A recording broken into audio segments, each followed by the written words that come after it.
Hello students, second lecture share कर रहा हूँ मैं चैप्टर 6 लाइफ प्रोसेस का class 10 science. First lecture already share कर चुका हूँ, तो उसी के आगे से अब कंटिन्यू करेंगे हम इस लेक्चर के अंदर यहाँ पर। ठीक है, चलिए स्टार्ट करते हैं। तो जो टॉपिक है फर्स्ट यहाँ पे वो है heterotrophic mode of nutrition. Okay, क्या होता है? हालांकि हम ऑलरेडी डिस्कस कर चुके हैं इसको, फिर भी देखते हैं डेफिनेशन एक बार। It is a mode of nutrition in which organism derive their food from some other animal और प्लांट। मतलब कि इस तरह का मोड है जिसमें एनिमल या प्लांट अपने फूड के लिए किसी दूसरे एनिमल या प्लांट पे क्या रहता है, यहाँ पे डिपेंडेंट रहेगा। It means they can not prepare their own food, अपना खाना वो खुद नहीं बना सकते। हमने बात की थी लास्ट लेक्चर के अंदर कि ऑटोट्रॉपिक न्यूट्रिशन के बारे में, और ऑटोट्रॉप्स वो प्लांट है, ग्रीन प्लांट्स, जो अपना फूड जो वो खुद बनाते हैं by the process of photosynthesis. ठीक है, तो अब यहाँ पे जो हेटेरोट्रॉपिक मोड है, इस मोड में क्या होता है कि वो सारे एनिमल्स और प्लांट आएंगे जो अपना फूड खुद प्रिपेयर नहीं कर सकते। सेकेंड पॉइंट देखिए, each organism is adapted to its environment. The form of nutrition differ depending on the type of availability of food material as well as how it is obtained by organism. तो हर organism जो है यहाँ बताया गया है कि different environment में रहता है और उस एनवायरनमेंट के अकॉर्डिंग वो अपने आप को अडेप्ट करता है। ठीक है, और किस तरह का न्यूट्रिशन वहाँ पे होगा, किस तरह का न्यूट्रिशन जो है वो फॉलो करेगा, ये डिपेंड करता है type of availability of food material as well as how it is obtained by organism. तो जिस एटमॉस्फेयर में, जिस एनवायरनमेंट में वो रहता है, वहाँ किस तरह का फूड अवेलेबल है, तो उस फूड के अकॉर्डिंग उसकी बॉडी का डिज़ाइन होगा। ठीक है, और उसी के अकॉर्डिंग जो है वो उसका जो है वो ईटिंग हैबिट्स वहाँ पर रहेगी। ठीक है, नेक्स्ट जो पॉइंट देखिए इसमें तीसरा, there is a range of strategies by which the food is taken in and used by organism. वो अपने जो फूड है उसको किस तरह से अपने अंदर इनटेक करता है, उस इनटेक के हिसाब से जो एनिमल्स हैं उनको दो पार्ट में डिवाइड किया जाता है। ठीक है, जो फर्स्ट पार्ट आता है, ये वाला पॉइंट देखिए, फर्स्ट पार्ट इस तरह के एनिमल्स हैं जो फूड का ब्रेक डाउन अपनी बॉडी के बाहर करते हैं, outside the body. Some organisms break down the food material outside the body and then absorb it. ठीक है, मतलब कि जो पॉइंट है इसमें बात ये हो रही है कि पहले कंप्लीटली जो फूड है उसको बॉडी के बाहर ही ब्रेक डाउन किया जाएगा, मतलब कि कॉम्प्लेक्स पार्ट से उसको सिंपल पार्ट में चेंज किया जाएगा और फिर उस सिंपल पार्ट को बॉडी के अंदर जो है वो इनटेक किया जाएगा। ठीक है, इसके एग्जाम्पल रहेंगे फंजाई, ब्रेड मोल्ड, ईस्ट और मशरूम। तो एक तरह से आप कह सकते हैं कि डाइजेशन के लिए फूड को जितनी सिंपल फॉर्म में कन्वर्ट करना होता है वो सारा सिंपल फॉर्म में कन्वर्ट हमने बाहर ही कर दिया, उसके बाद में उसको बॉडी के अंदर इनटेक किया यहाँ पर। जबकि जो सेकंड टाइप यहाँ पर देख रहे हैं उसमें होता है others take in whole material and break it down inside their body. Second ऐसे एनिमल्स हैं जो कंप्लीट फूड को बॉडी के अंदर लेते हैं और बाद में फूड को जो है वो कॉम्प्लेक्स पार्ट से सिंपल पार्ट में ब्रेक डाउन करना, वो काम भी उनकी बॉडी के अंदर ही होता है। और ये किस तरह से किया जाएगा वो उनकी बॉडी डिज़ाइन और फंक्शनिंग पे डिपेंड करता है। ठीक है, अब आगे चलते हैं इसमें। देखिए फर्स्ट जो एग्जाम्पल यहाँ पे ले रहे हैं हम, वो ले रहे हैं सेप्रोफाइटिक न्यूट्रिशन का। ठीक है, सेप्रोफाइट्स क्या होते हैं? Some organism feed on dead and decaying matter, dead and decaying organic matter. This mode of nutrition is called saprophytic nutrition. मतलब कि एक तरह से डेड मैटर पे डिपेंड करते हैं, या कह सकते हैं आपको डेड एनिमल है उसको खाने वाले, या फिर जो प्लांट की लीव्स वगैरह मान लो उससे अलग हो गई, या कोई भी ऑर्गेनिक मैटर जो है वो है, तो उसको कंज्यूम करने वाले जो एनिमल्स रहेंगे या ऑर्गेनिज्म रहेंगे वो किस में आएंगे? सेप्रोफाइट्स के अंदर आएंगे। The food is partially digested outside the body and then it is absorb. इसमें फूड जो है बॉडी से बाहर ही डाइजेस्ट किया जाएगा और बॉडी से बाहर उसको डाइजेस्ट करने के बाद में उसको बॉडी में इनटेक किया जाएगा। बॉडी से बाहर डाइजेस्ट करने के लिए केमिकल मेथड्स जो है वो काम में लिए जाते हैं। ठीक है, इसका एग्जाम्पल है फंजाई। तो ये हो गया आपका सेप्रोफाइटिक न्यूट्रिशन। अब देखिए नेक्स्ट बात करते हैं इसमें पैरासाइटिक न्यूट्रिशन क्या होता है। तो पैरासाइटिक न्यूट्रिशन देखिए, some other organism derive nutrition from plants और एनिमल्स विदाउट किलिंग दैम। मतलब कि खुद तो अपना फूड प्रिपेयर नहीं कर सकते, किसी और ने अपना फूड प्रिपेयर किया तो उसके ऊपर डिपेंडेंट रहेंगे, उसका बनाया हुआ जो न्यूट्रिशन है उसको अब्जॉर्ब करेंगे बिना उसको किल किए। These organisms live on the body or in the body of host organism and derive the nutrition directly from the body of the host. मतलब कि जो उनका होस्ट है उसकी बॉडी में रहेंगे, बिना उसके कंफर्मेशन के, बिना उसके परमिशन के वहाँ पर रहेंगे और उसकी बॉडी से जो है न्यूट्रिशन वो एब्जॉर्ब करते रहेंगे. इसका एग्जाम्पल है leech, ascaris, tapeworm, cuscuta. Cuscuta एक प्लांट का एग्जाम्पल है, इसको हिंदी में अमर बेल भी कहते हैं. ये सारे पैरासिटिक, ठीक है, ऑर्गेनिजम्स हैं और अमर बेल यहाँ पर प्लांट है. नेक्स्ट टॉपिक हमारा यहाँ पर है न्यूट्रिशन इन अमीबा. ठीक है, amoeba feeds by the holozoic mode of nutrition. तो अमीबा के अंदर जो न्यूट्रिशन का मोड है वो मोड कहलाता है यहाँ पे होलोजोइक मोड ऑफ न्यूट्रिशन. क्या होता है इसके अंदर? It engulf the food particle using pseudopodia. The process is called phagocytosis. ठीक है, फूड को इनटेक करेगा यहाँ पर. ये जो फूड को पार्टिकल को अंदर लेने का जो प्रोसेस है इनका एंगल्फ करने का, ये कहलाता है सूडोपोडिया, और जो प्रोसेस है वो कहलाता है phagocytosis. The engulfed food gets enclosed in food vacuole. इसका डायग्राम देख के बताता हूँ आपको, उससे क्लियर हो जाएगा. जैसे कि यहाँ पे जो शो किया गया है कि पहली कंडीशन देखिए, फर्स्ट कंडीशन जो है यहाँ पर उसमें ये शो कर रखा है अमीबा और इसके पास में यहाँ पर फूड पार्टिकल है. ठीक है, अब ये फूड पार्टिकल के चारों तरफ जो है वो एक तरह से बॉर्डर क्रिएट करना स्टार्ट कर देगा. यहाँ पे ये जो कंडीशन है कहलाती है सूडोपोडिया. उसके बाद में देखिए नेक्स्ट जो सेकंड पार्ट है उसमें इसको चारों ओर से इसने घेर लिया कंप्लीटली. यहाँ पर फूड पार्टिकल यहाँ बीच में आ गया. ठीक है, फाइनली जो अपनी बाउंड्री है उसको डिसॉल्व कर देगा और पार्टिकल इस तरह से अंदर हो जाएगा. ये सेकंड इसका फेज है, कहलाता है डाइजेशन. जो पहला फेज था जहाँ हमने सूडोपोडिया की बात की थी वो फेज कहलाता है इंजेशन, और जो सेकंड फेज है ये वाला कहलाएगा डाइजेशन.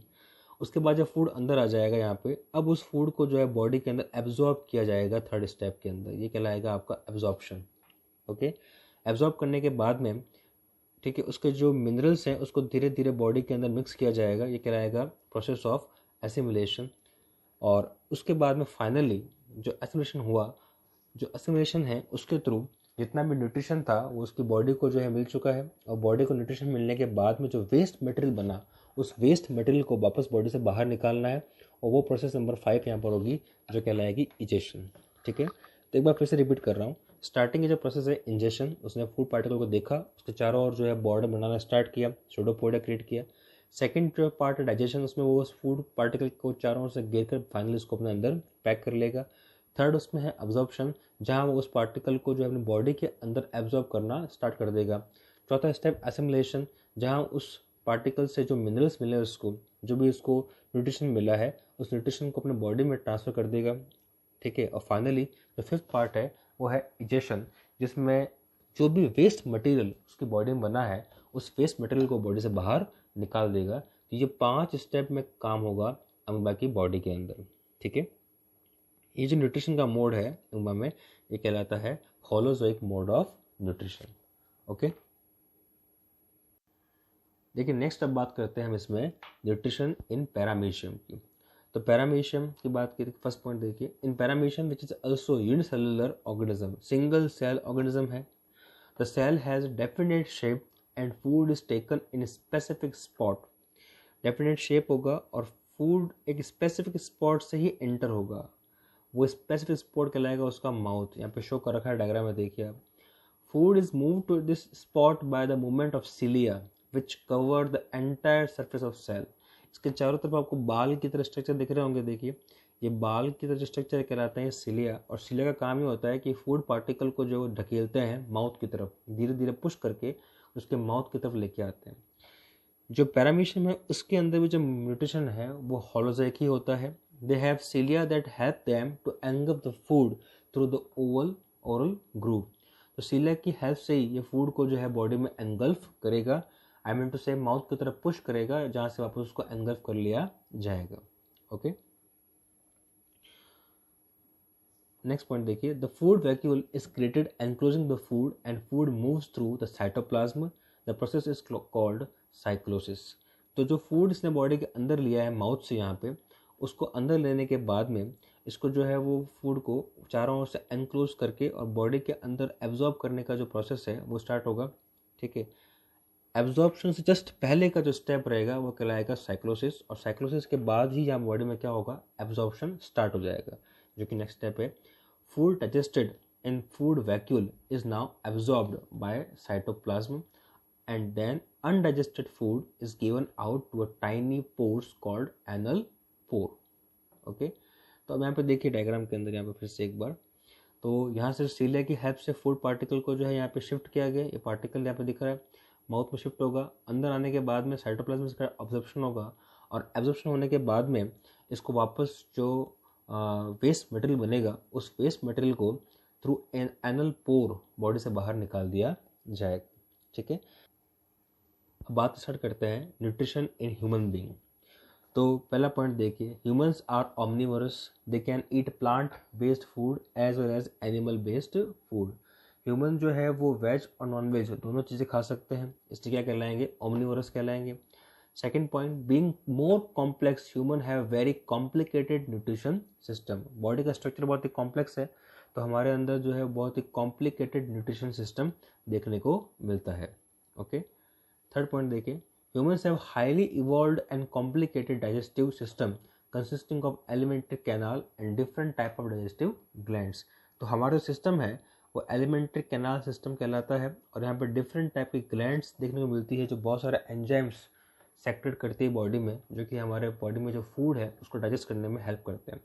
हमारी बॉडी में फूड का डाइजेशन बॉडी के अंदर होता है, इसलिए एक पर्टिकुलर सिस्टम यहाँ पर मिलता है फूड डाइजेशन के लिए, जो कहलाता है डाइजेस्टिव सिस्टम। ओके, अब जो नेक्स्ट पॉइंट है वो देखिए इंपॉर्टेंटली यहाँ पे, there are 5 stages in human nutrition. आगे हम इनको आपस जो है वो कवर करेंगे, पांचों पॉइंट्स को हम जो यहाँ पर पढ़ेंगे ह्यूमन सिस्टम, उनको इन 5 पॉइंट्स के अंदर ही पढ़ेंगे। पहला पॉइंट है इंजेशन, दूसरा है डाइजेशन, तीसरा एब्जॉर्प्शन, चौथा एसिमिलेशन और पांचवा इंजेशन। ये सेम वही पॉइंट है जो हम लोगों ने पढ़े थे जब हम पढ़ रहे थे अबाउट अमीबा।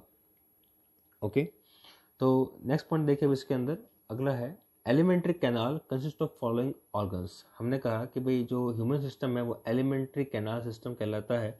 तो एलिमेंट्री कैनाल सिस्टम में कौन कौन से ऑर्गन होते हैं, तो mouth, buccal cavity, buccal cavity के अंदर टंग और टीथ दोनों कवर होते हैं। इसके अलावा ईसोफेगस, जहाँ से जो है वो फूड, जिसे फूड पाइप भी कहते हैं, stomach, large intestine, small intestine, digestive glands. Glands कौन कौन से पढ़ने वाले हैं हम लोग यहाँ पर, salivary glands, gastric glands, liver, pancreas, intestinal glands. ठीक है, तो अब जो ह्यूमन सिस्टम है उसको हम 2 पार्ट में स्टडी करेंगे। सबसे पहले तो हम क्या करेंगे यहाँ पर कि जितने भी ये पार्ट्स हम डिस्कस किए यहाँ पे, इन पार्ट्स के बारे में बात करेंगे, और इन पार्ट्स के बारे में बात करने के बाद हम यहाँ पर जो 5 स्टेजेस हैं उनमें डाइजेशन कैसे होता है उसके बारे में बात यहाँ पर करेंगे। ठीक है, तो पहले 1 बाय 1 जो पार्ट्स हैं इनके बारे में हम लोग बात यहाँ पे करते हैं। तो देखिए पहला पार्ट जो यहाँ पर है वो है mouth. Mouth, it is opening of alimentary canal and help in injection of food. तो हम जो है फूड हमारे बॉडी में इंसर्ट कहाँ से होगा, वो माउथ से इंसर्ट होगा। तो जो पहला पॉइंट यहाँ पे है इंजेक्शन, वो यहीं से चलेगा। जो भी खाना आपने पिक किया अपने हाथों से आप पिक करेंगे। अगर हम बात करें ह्यूमंस की तो अपने हैंड से हम पिक करते हैं और माउथ में इंसर्ट करते हैं। माउथ जो है पहला इंजेक्शन पॉइंट है। It is small slit through which food is ingested. Okay, तो यहाँ से हमने फूड को अंदर लिया। अब फूड को जब इनटेक किया तो इनटेक करने के बाद जो सेकंड पार्ट यहाँ पर आएगा वो कहलाएगा बकल कैविटी। ठीक है, बकल कैविटी की बात की जाए यहाँ पे, तो mouth opens into the chamber called as buccal cavity. Roof of buccal cavity is called hard palate. इसकी जो ऊपर का सरफेस है वो हार्ड पैलेट कहलाता है। ठीक है, the floor of this cavity thick muscular structure is present tongue. तो माउथ के अंदर टंग है, और टंग के ऊपर का जो पार्ट है जो कि हार्ड पार्ट रहता है माउथ का, वो कहलाता है हार्ड पैलेट। और यहाँ पर टंग देखने मिलती है। टंग एक मस्कुलर यूनिट है। एक डायग्राम आप देख रहे हैं यहाँ पे टंग का, यहाँ पे it helps in chewing, swallowing, testing, speaking. तो ये सारे काम जो है वो टंग के हेल्प से होते हैं। चबाना, swallow करना, निकलना मतलब, टेस्ट कोई भी आप करते हैं, एंड स्पीकिंग, बोलने के में भी ये हेल्प करती है। Tongue has various type of taste buds. तो 4 तरह की यहाँ पे टेस्ट बर्ड्स आपको देखने को मिलती है। जो पीछे पिंक वाला पार्ट है आप देख रहे हैं, बिटर, कड़वा टेस्ट जो है बताएगा। जो साइड में येलो पार्ट है ये खट्टा यानी कि सोर टेस्ट जो है उसको बताता है। जो ग्रीन पार्ट है ये सॉल्टी, नमकीन जो टेस्ट है यहाँ से पता चलता है हमको। और जो फ्रंट पार्ट है जीभ का, वहाँ से स्वीट टेस्ट जो है पता पड़ता है। जब salivary glands also open in the buccal cavity and pour saliva which initiates the process of digestion। तो जब भी आप फूड पार्टिकल को मुंह में लोगे तो यहाँ पे जो स्लाइवरी ग्लैंड्स हैं, उस स्लाइवरी ग्लैंड्स से जो है वो स्लाइवा निकलना स्टार्ट हो जाता है, और स्लाइवा की हेल्प से जो कॉम्प्लेक्स शुगर का पार्ट होगा फूड में, उसको सिंपल शुगर में कन्वर्ट किया जाता है। मतलब कि फूड का जो इनिशियल डाइजेशन है वो माउथ के अंदर यहाँ पर स्टार्ट हो जाएगा। ठीक है, तो ये हमने बात यहाँ पे की टेस्ट बड्स के बारे में, बगल कैविटी के बारे में, टंग के बारे में और स्लाइवरी ग्लैंड्स के बारे में। ठीक है, अब नेक्स्ट टॉपिक देखें यहाँ पर। नेक्स्ट टॉपिक यहाँ पर टीथ, दांत। Teeth are hard structure present in buccal cavity. There are 4 types of teeth, 4 तरह के दांत देखने मिलते हैं यहाँ पर। Incisors, canines, premolars and molars. Incisors जो है वो कटिंग में काम आते हैं, कैनाइन्स टेयरिंग यानी कि फाड़ना, उस प्रीमोलर्स ग्राइंडिंग चबाने के लिए, मोलर्स भी चबाने के लिए। ठीक है, तो अडल्ट के अंदर अगर बात की जाए, परमानेंट टीथ की बात करें अगर, तो इंसीजर्स होते हैं 8, कैनाइन्स होते हैं 4, प्रीमोलर्स होते हैं टोटल 8 और मोलर्स होते हैं 12। इसका एक फॉर्मूला है 2 1 2 3 2 1 2 3 2 1 2 3 2 1 2 3। ठीक है, तो ये जो पार्ट है ये इसका अपर पार्ट है आपके माउथ का। तो ऊपर के फ्रंट के 4 दांत 2 and 2, ठीक है, कौन से होंगे? इंसीजर्स। यहाँ पर 2 दांत या कैनाइन्स, फिर पीछे 2 यहाँ पे और 2 यहाँ पे, टोटल 4 प्री मोलर्स, और फाइनली 3 यहाँ पे और 3 यहाँ पे लास्ट में, ये आपके हो जाएंगे मोलर्स, टोटल 6। और सिमिलरली जो लोअर पार्ट है माउथ का, तो लोअर पार्ट के अंदर भी यहाँ पर देखिए 4 कौन से हो गए? इंसीजर्स। तो 4 ऊपर थे, 4 नीचे, कितने हो गए? 8। कैनाइन 2 ऊपर थे, 2 नीचे हैं, कितने हो गए? 4। फिर प्रीमोलर्स ऊपर 4 थे 2 and 2, और नीचे भी 4 है 2 and 2, कितने हो गए यहाँ पर? 8। और मोलर्स ऊपर जो है वो 6 थे 3 and 3, और नीचे भी 6 3 और 3, कितने हो गए? 12। तो ये फॉर्मूला आपको ध्यान रखना है 2 1 2 3। ओके, आगे देखें। Milk teeth are temporary. जब छोटे बच्चे होते हैं 6 से लेकर 11 महीने की एज जो है, उस समय बच्चों में मिल्क टीथ आना स्टार्ट हो जाते हैं। स्टार्टिंग की एज बता रहा हूँ मैं यहाँ पर। ठीक है, जो लगभग 20 टीथ्स यहाँ पे आते हैं, मिल्क टीथ्स यहाँ पे, ये चलते हैं लगभग 5 6 7 8 साल की एज तक जो है मिल्क टीथ रहते हैं। उसके बाद धीरे धीरे मिल्क टीथ गिरना स्टार्ट हो जाते हैं, और मिल्क टीथ की प्लेस पे परमानेंट टीथ जो आना शुरू हो जाएंगे। परमानेंट टीथ जो है वो 32 होते हैं, और फॉर्मूला बताई दिया मैंने आपको ऑलरेडी, 2 1 2 3 इसका क्या होता है? टीथ फॉर्मूला होता है। टोटल 32 टीथ जो है वो अडल्ट के माउथ में होंगे। आगे देखिए यहाँ पे, outer most part of the teeth is enamel. जो सबसे बाहरी पार्ट है टीथ का, क्या कहलाता है? वो इनेमल कहलाता है। It is a shiny, highly mineralised and hardest part of the human body.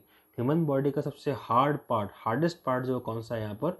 Enamel है। ये आपको ध्यान रखना है, छोटा क्वेश्चन वैसे बनेगा, which is the hardest part of human body. तो आंसर क्या रहेगा आपका? इनेमल या टूथ इनेमल। ओके, अब नेक्स्ट पार्ट देखिए यहाँ पे, अगला पार्ट है oesophagus. Oesophagus also called as food pipe, इसको फूड पाइप भी कहते हैं। हाईली मस्कुलर वॉल्स होती है इसकी। It is a muscular tube about 25 centimetre long. इसकी लेंथ ध्यान रखना है, एग्जाम में क्वेश्चन पूछा हुआ है इस पर। With a sphincter valve opening at the and.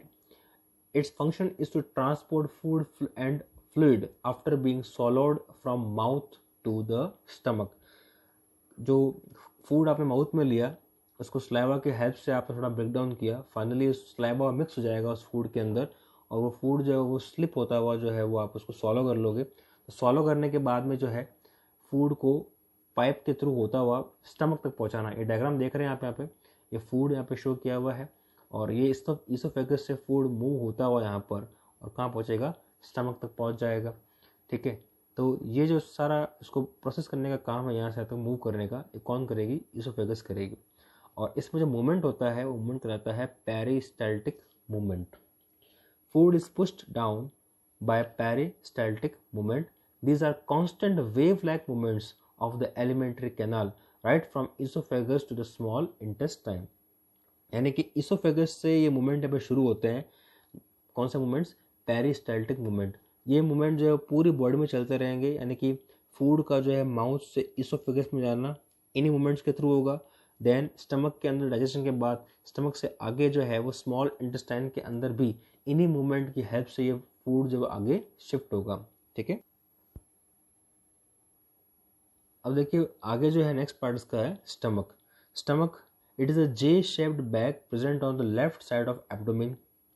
Diagram आप देख ही रहे हैं, यहाँ पर डायग्राम शो कर रखा है ऑलरेडी। यहाँ पे देखिए ये स्टमक का पार्ट है, बताया है। Okay, it receives food from oesophagus and one and and open into small intestine at the other hand. तो स्टमक का एक पार्ट तो जुड़ा हुआ किससे रहेगा, इसोफेगस से, और दूसरा पार्ट यहाँ किससे जुड़ा हुआ रहेगा, स्मॉल इंटेस्टाइन से जुड़ा हुआ रहता है। The inner layering of the stomach secrete mucus, एसिल एसिड एंड डाइजेस्टिव जूसेस। अब जो ये आपका स्टमक है, तो स्टमक के देखें यहाँ पे चारों तरफ एक लेयर होती है। ये लेयर जो है वो किसकी लेयर है, म्यूकस की लेयर है। इस तरह से लेयर रहेगी यहाँ पर, ये म्यूकस की लेयर रहती है। और यहाँ पर जो है वो गैस्ट्रिक ग्लैंड्स होती है। तो इन गैस्ट्रिक ग्लैंड से यहाँ पर एक जो है वो एसिड यहाँ पर सेक्रेट होगा। वो एसिड कौन सा रहेगा, HCl एसिड। ठीक है, अब जो म्यूकस की लेयर है वो HCl एसिड से स्टमक की वॉल को बचाती भी है। ठीक है, प्रोटेक्शन भी देती है उसको। ओके, एसिल एसिड यहाँ पे जो है वो फूड के डाइजेशन का, और जो फूड आपने इनटेक किया है बॉडी के अंदर, तो बहुत सारे बैक्टीरिया भी हो सकते हैं, तो उन बैक्टीरिया की किलिंग का काम भी करता है। इसके अलावा यहाँ पर बहुत सारे डाइजेस्टिव जूसेस भी होंगे स्टमक के अंदर। ठीक है, तो 3 इंपॉर्टेंट पार्ट है स्टमक के, म्यूकस, एसिल acid and digestive juices. Now food is churned into semi solid mass in the stomach and it is called chyme. यहाँ पर जो फूड है उसको डाइजेस्ट किया जाएगा, जो बड़े बड़े पार्टिकल रहेंगे फूड को, उनको स्मॉल पार्टिकल में चेंज किया जाएगा, और ये जो सेमी सॉलिड पार्ट बनेगा फूड का वो कहलाएगा यहाँ पर चाइम। ठीक है, चलिए आगे देखिए। HCl help in partial digestion of protein and also kills harmful bacteria। बताया मैंने अभी आपको। The mucus protects the inner layering of the stomach from the action of acid। एक बात कर चुके हम लोग कि एसिड की एक्शन से जो स्टमक है उसको बचाना है। ठीक है, अब अगर मान लीजिए एसिड का अमाउंट बॉडी में ज़्यादा बढ़ जाए तो उससे एसिडिटी की प्रॉब्लम हो जाती है। ठीक है, तो उस एसिड से जो है वो प्रोटेक्शन देना, ये काम भी किसका होगा, म्यूकस का होगा। अब समटाइम्स क्या होता है कि म्यूकस की लेयर जो है वो कम हो जाती है, या एसिड जो है यहाँ पर वो इसकी जो वॉल है स्टमक की उसके टच में आ जाएगा, तो उस केस में जो यहाँ पर अल्सर की प्रॉब्लम हो सकती है, स्टमक अल्सर हो सकता है आपको। ठीक है, अब आ जाइए नेक्स्ट पार्ट स्मॉल इंटेस्टाइन के बारे में बात करते हैं। It is longest part of alimentary canal. सबसे लंबा पार्ट एलिमेंट्री कैनाल सिस्टम का यही है, 20 फीट लंबी होती है लगभग। इट हैज़ रीजन्स, इसके 3 मेन पार्ट है। फर्स्ट कहलाता है ड्यूडेनम, सेकंड जो है वो jejunum, and third is ilium. तो जो पार्ट इसका स्टमक से जुड़ा हुआ होता है, पेट से जुड़ा हुआ है, वो कहलाएगा ड्यूडेनम। जो इसका मिड पार्ट है वो कहलाता है जेजुनम, और लास्ट पार्ट, फाइनल पार्ट, जहाँ से बाद में ये लार्ज इंटेस्टाइन के साथ टच में हो जाएगी, तो जो पार्ट इसको लार्ज इंटेस्टाइन से जोड़ता है वो कौन सा होगा, एलियम कहलाएगा।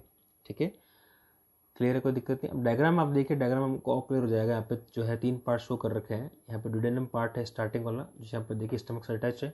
जो मिडिल पार्ट है कंप्लीटली कहलाता है आपका जेजुनम, और फाइनली जहाँ से ये जो है वो लार्ज इंटेस्टाइन से अटैच हो रही है वो पार्ट कहलाएगा इसका एलियम।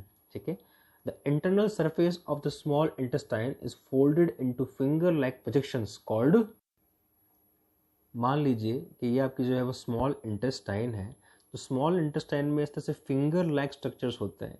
ये फिंगर लाइक स्ट्रक्चर्स जो होंगे वो कहलाते हैं विली। ठीक है, तो इनका काम क्या होता है, इनका काम ये होता है कि जो डाइजेस्टिव फूड यहाँ पे आता है, उस फूड का कंप्लीट डाइजेशन होने के बाद उसमें से मिनरल को एब्जॉर्ब करना, और एब्जॉर्ब करके उन मिनरल्स को जो है वो बॉडी के अंदर सप्लाई करना। तो ये काम किसका होता है, यहाँ पर विलीज का होता है। ठीक है, चलिए आगे चलते हैं नेक्स्ट। अब most of the chemical digestion and absorption takes place in small intestine. जितना भी मैक्सिमम केमिकल डाइजेशन होता है फूड का, वो सारा कहाँ पर होता है, स्मॉल इंटेस्टाइन में ही होता है। अब कुछ पॉइंट्स इसके अंदर आएंगे, वो हम जब ह्यूमन सिस्टम के बारे में पढ़ेंगे तब हम बात करेंगे इसमें आगे भी और। ठीक है, आगे चलते हैं। नेक्स्ट देखिए इसमें अगला पार्ट, अब स्मॉल इंटेस्टाइन के बाद नेक्स्ट पार्ट आता है, वो आता है large intestine. The large intestine in human is 5 feet long, लगभग 5 फीट लंबी है, 4 गुना हो गई एक तरह से। 20 फीट हमने देखा था स्मॉल इंटेस्टाइन को। Small intestine opens in large intestine from where undigested food material is passed to anus through rectum. It is divided into 3 parts. अब जो large intestine है उसको भी 3 पार्ट में डिवाइड किया है, caecum, colon and rectum. Okay. और इसके अलावा at the base of colon small finger like structures seen and are called appendix. ये डायग्राम से क्लियर हो जाएगा. देखिए डायग्राम देखिए, यहाँ पर डायग्राम में देखिए मैंने कहा था 3 पार्ट बताए हैं. जो ये बैग लाइक स्ट्रक्चर है येलो कलर का, ये कहलाता है कैल्शियम. फिर जो कॉलन्स हैं यहाँ पे उसको 4 पार्ट में डिवाइड किया जाता है. असेंडिंग कॉलन जो ये पार्ट दिख रहा है फर्स्ट वाला यहाँ पर, ठीक है. सेकंड यहाँ पर ट्रांसवर्स कॉलन जो ये वाला पार्ट है. तीसरा descending colon this one. Finally sigmoid colon. ठीक है. तो कॉलन का कंप्लीट जो पूरा पार्ट है ये यहाँ से यहाँ तक ये कहलाता है कॉलन. और कॉलन को 4 पार्ट में डिवाइड यहाँ पर किया जाता है. और लास्ट पार्ट जो यहाँ पर रहेगा वो रेक्टम रहेगा. ठीक है. और रेक्टम जो है फाइनली यहाँ पर जो है वो एनल स्फिंक्टर से अटैच है. ये वो पार्ट है जहाँ से वेस्ट मटेरियल बॉडी से बाहर निकाल दिया जाता है. ठीक है, आउटसाइड. तो ये कंप्लीट जो पार्ट हमने बात की यहाँ पर लार्ज इंटेस्टाइन की, लगभग 5 फीट लॉन्ग की दिखने को मिलती है. ओके. अब इसके बाद देखिए डाइजेस्टिव ग्लैंड्स कौन कौन से, इसके बारे में बात करते हैं. पहले आती है salivary glands. 3 pairs of salivary glands are found in mouth cavity. Mouth cavity में होगी, पेयर्स की फॉर्म में होगी, और 3 पेयर्स आपको देखने मिलते हैं. Help in chemical digestion. They secrete at enzyme called salivary amylase. इनसे एंजाइम निकलता है बेसिकली, कौन सा है, सलाइवरी अमाइलेज. इसके अलावा टाइलिन एक और एंजाइम है जो निकलता है, और दोनों ही एंजाइम जो है वो स्टार्च के डाइजेशन में हेल्प करते हैं. ठीक है. उसके बाद जो नेक्स्ट ग्लैंड यहाँ पर है वो है गैस्ट्रिक ग्लैंड. गैस्ट्रिक ग्लैंड कहाँ पर होगी, पेट में, स्टमक के अंदर. और यहाँ से जो है वो निकलता है HCl एसिड. ठीक है. इसके अलावा प्रोटीन को डाइजेशन करने वाला एंजाइम निकलता है. एंजाइम का नाम है पेप्सिन. प्रोटीन को डाइजेस्ट करता है, कौन सा है, पेप्सिन. आगे और पढ़ेंगे भी इसके बारे में हम लोग. और तीसरा आपका पार्ट था म्यूकस. बताया भी था मैंने आपको कि म्यूकस जो है वो HCl एसिड से स्टमक की वॉल को प्रोटेक्ट करता है. ठीक है. उसके बाद आ जाइए थर्ड जो ग्लैंड यहाँ पर है वो लीवर से. Liver is the largest gland secrete bile into small intestine. Small intestine में बाइल जो है वो बाइल जूस को जो है वो सेक्रेट करता है. और बाइल जूस का काम यहाँ पर क्या रहेगा, bile is alkaline in nature and it is temporarily stored in gall bladder and helps in digestion of fats. तो जो बाइल है यहाँ पर बाइल जूस, वो फैट के डाइजेशन में हेल्प करता है and also helps in absorption of fats. तो लीवर के बारे में बात की हमने. ठीक है. लीवर जो है वो लार्जेस्ट ग्लैंड है, इससे बाइल जूस निकलेगा. बाइल जूस जो एल्कलाइन है नेचर के अंदर, और ये फैट्स के एब्जॉर्प्शन में और फैट्स के डाइजेशन में हेल्प करता है. ठीक है. अब लीवर के बाद जो नेक्स्ट इंपॉर्टेंट पार्ट है वो है पैंक्रिया. पैंक्रियास देखिए, it lies parallel to and below the stomach. It secrete pancreatic juice into small intestine. तो पैंक्रियास से जो एंजाइम निकलता है वो कौन सा होगा, पैंक्रेटिक जूस. ठीक है. Pancreatic juice contains trypsin and pancreatic amylase. Besides these 2 enzymes it also have 2 hormones. तो 2 तो इसमें एंजाइम्स निकलते हैं पैंक्रेटिक जूस के अंदर. ठीक है. पहला कौन सा है, टायरोसिन, एंड सेकंड यहाँ पर रहेगा पैंक्रेटिक अमाइलेज. 2 यहाँ पर एंजाइम सेक्रेट करता है, कौन, पैंक्रिया. देखिए बेसिकली पैंक्रिया के अंदर जो एंजाइम निकलता है उसका नाम तो पैंक्रेटिक जूस है, लेकिन पैंक्रेटिक जूस के अंदर जो है वो 2 एंजाइम्स होंगे, टायरोसिन और पैंक्रेटिक अमाइलेज. ठीक है. दोनों का काम यहाँ पर क्या रहेगा, डाइजेशन का काम रहेगा. ठीक है. और इसके अलावा 2 हार्मोन और निकलते हैं यहाँ पे, insulin and glucagon. So it has both exocrine as well as endocrine functions. Both bile and pancreatic juice are released into duodenum by common duct. ठीक है. तो ये हमने बात की पैंक्रिया में कौन कौन से यहाँ पर एंजाइम निकलते हैं. अब एक डायग्राम यहाँ पर आएगा, इस डायग्राम से और क्लियर हो जाएगा आपको. देखिए किस तरह से पोजीशन है यहाँ पर. ये स्टमक है यहाँ पर. ठीक है. और इधर ये लीवर शो कर रखा है. यहाँ पर ये जो है ग्रीन कलर का गैल ब्लैडर है यहाँ पर. और ये आपका जो है वो पैंक्रिया का जो है पोर्शन हो गया इसके अंदर. तो अब पैंक्रिया और लीवर दोनों ही अपने एंजाइम्स जो है, जो फूड यहाँ से डाइजेस्ट होके आएगा स्टमक से, यहाँ से होकर आएगा। जब यहाँ से होकर आएगा तो ये दोनों अपने अपने एंजाइम्स जो है वो इसके अंदर मिक्स कर देंगे यहाँ पर, ठीक है। तो जो लीवर से जो निकलता है बाइल वो भी आ जाएगा यहाँ पर, और जो पैंक्रियास से पैंक्रेटिक जूस निकलता है वो भी इसके अंदर इंसर्ट हो जाएगा। जो फूड यहाँ स्टमक से आया है वो फूड तो कैसा रहेगा, एसिडिक रहेगा, क्योंकि एसिड की वजह से जो फूड यहाँ पर था वो कैसा था, एसिडिक था। लेकिन जो बाइल जूस यहाँ पर होगा वो बाइल जूस उस फूड को अल्कलाइन मीडियम के अंदर चेंज कर देगा। तो एसिडिक फॉर्म में जो फूड यहाँ से आ रहा है उस फूड को अल्कलाइन मीडियम में चेंज करना, ये काम भी किसका रहेगा, यहाँ पर बाइल जूस का रहेगा, ठीक है।